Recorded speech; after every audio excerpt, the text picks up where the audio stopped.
Charles Rosa today here on the program. UFC 210 coming up. I know there's been a lot of hype coming around this fight. Obviously, Gegard Mousasi is the main event. It's in Buffalo, April 8th. It's a huge card for upstate New York. It's only the second card of the UFC has coming into town, so it's actually a pretty good card.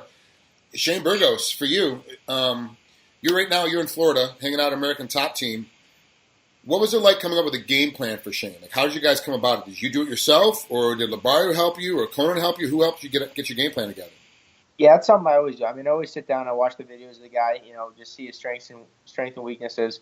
But, mostly when I go into camp for me as a fighter, I just focus on myself when I need to get to. So, if you're fighting a guy that's maybe good at jiu-jitsu, you want to work your submission defense, or if you're fighting a guy that's a good wrestler, you want to work more in takedown defense. But I still always do me. I really just focus on myself. I got to go on some pretty cool, I've been on like a year layoff because of contract issues with UFC and stuff like that. Not by choice. I've been healthy the whole time and stuff. But I've used that time to my advantage. I got to go to Holland to train with a Dutch and kickboxing. Got to go to Thailand for a few months and work on some clinch stuff. And obviously Thailand's a pretty beautiful place. So I got to do some I've just gotten better since the last time I fought, and I really can't wait to show my new skills. So you said you had a contract dispute. Can you tell us about it? What that entailed? Yeah, it just basically my 4-fight contract was pretty much up. I was coming off a win against Kyle Bochniak, a unanimous decision 30-27 win against Kyle, and I was the fight before that I lost a split decision to Yair Rodriguez, and then I won the fight before that with a submission. So I was doing really well. I wasn't doing bad. Obviously Yair is fighting Frankie Edgar, and I think if he wins, they'll probably give him a title shot. So that was my last loss, and really, a fight I thought I won. Really, really close split in Mexico. But yeah, the contract just, I was waiting for a fight. They kept telling me, okay, yeah, we'll put you on next month, and I would wait a month. I'd call them, and then they called me on 3 different occasions for short notice fights. One against BJ Penn, one against Ryan Hall, and another against Alex Enlund. All fights I accepted on 2 weeks' notice, and they would call me back like the following day for whatever reason, and 2 of the bouts got scrapped. I don't know what BJ Penn ended up fighting, scheduled to fight Cole Miller, but that fight never happened anyway. So it wasn't like out to me, but I just wasn't getting pretty much. I wasn't getting the fights. They would call me back 2 days later, me trying to get ready for a fight for 2 days. So I was a little bit bitter about that. Like, they're not giving me a straight answer and stuff. A little bit, frustrating. But regardless, I stayed in shape and just kept working hard. You are a bit of a gym rat. You do like actually traveling to go train at different places. Like you said, you went to Thailand for a while. Did you go any other place besides just Thailand? Yeah, I went to Majuro Gym in Holland and Kayoko Gym in Holland, and a couple gyms throughout Amsterdam, Rotterdam, all over there. I actually got to go to Italy. I got to train at Alessio Sakara's gym, and surprisingly, they have really good jiu-jitsu there. Like, whenever I went to another country, they never have good wrestling or jiu-jitsu. Besides, when I went to Italy, I was very surprised. They had some good high-level black belts and some good guys. So that was pretty cool. And trained Alessio Sakara's gym, who's actually down with us training now for his next bout. So it was cool the cool thing about what I do in training the top team is you get guys from all over the planet, and you get to, make some good contacts and friends. And it's not just about training. You go to another country, you maybe meet up with someone that you knew, and pretty much everywhere I go, I know somebody. So it's always fun traveling and training. Nice, yeah. And talking about, you got Brad Pickett, One Punch, has got his last fight coming up here this weekend, and he spent most of his time American Top Team training, and I know he was one of the guys that you worked out with quite often, right?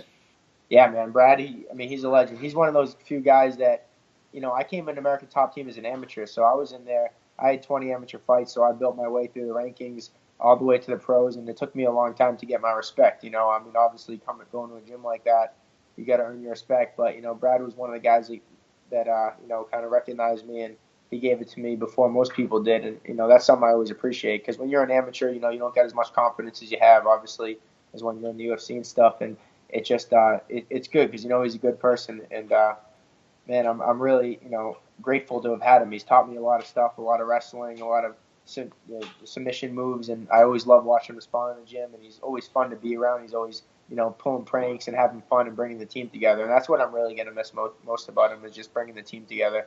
He's just so good at that. So did he give you any insight, like on little tweaks that you should make for this training camp, get ready for Shane? Like little, do more strength and conditioning, do some more wrestling? Did he give you any hint like that? Yeah. The one thing is that it's crazy because I would see him in the like I'm one of the guys that you say kind of like a gym rat. I'm in the gym twice a day, every day. Sometimes I'll take Sundays off and get like a massage, but I'll still usually stretch or do something. Like I'm training every single day, and like he's the one guy I'm always seeing there. I'm like, man, this guy's like almost 40 years old, and he's still training just as hard as anybody, if not harder than anybody in the whole gym. And I asked him, like, man, you do it? He's like, that's just the way he's always been. But for advice, he did say, he's like, man, just don't forget to take care of your body. He's like, you can fight into your career. If you feel something, don't worry, you're gonna do great in the fight, even if you take a day off and rest or something. But he's always motivation to me. So, seeing him in the gym, you see him, you're saying he's almost 40 and he's still doing it, then it makes you not want to miss a day.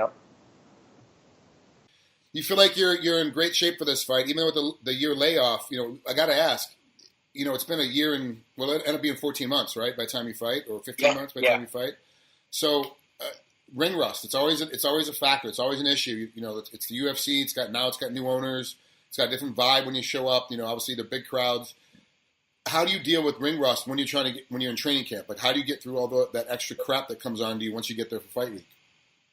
Yeah, I mean, that's not something I've really focused on at all. I mean, that's like for me, I truly love to fight. I did it 20 times as an amateur for free, if not having to pay for it, because I chose to do it. I used to pay the commission, to travel, all that stuff. Like, so this is something I love to do. I don't think, my first fight ever, I've been fighting my whole life, just, even before, amateur legal fights, just getting in fights and stuff in Boston on the streets and stuff. But now it's just, this is what I love to do. I don't look forward to it. I mean, I don't really focus on that.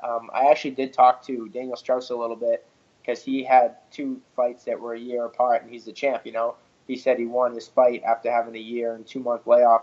He won the title back, and I asked him, like, what do you think about that ring rust? Everyone talks. He's like, man, that's just not real. He's like, you're gonna go in there and do the same thing you always do. You're gonna do your damn thing. You're gonna come out with the win. Like, he's like, that's just bullshit. He goes, I mean, if you're a guy that doesn't like to fight and you're scared and you're thinking about it, every time, when's the next time? There's some guys that purposely don't like to fight, but I mean, I'm not one of them, and he's not one of them either. I'm just the type of guy who likes to fight, so I'm just really looking forward to it. If anything, I think it's going to be a good thing for me because it's gonna, I have all this stuff built up, and that's why I fight, because I have all this stuff built up, and I get to let it out April 8th, and I'm excited. I think you're gonna see the best of me you've ever seen.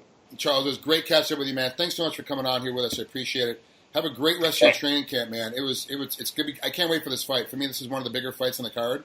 So I want to see how much improvement you've had since the last time I've actually seen you fight. And for me, it's great watching your growth. So I can't wait to see it. Yeah, for sure, man. You're gonna see the best of it, man. So stay tuned. I'm pretty sure as of now, unless they change things around, it'll be on Fox. So you guys should all be able to tune in and check it out. Perfect. Thanks so much, Charles. Take care, man. Have a great rest of your training camp. Thanks, brother. Appreciate it, man.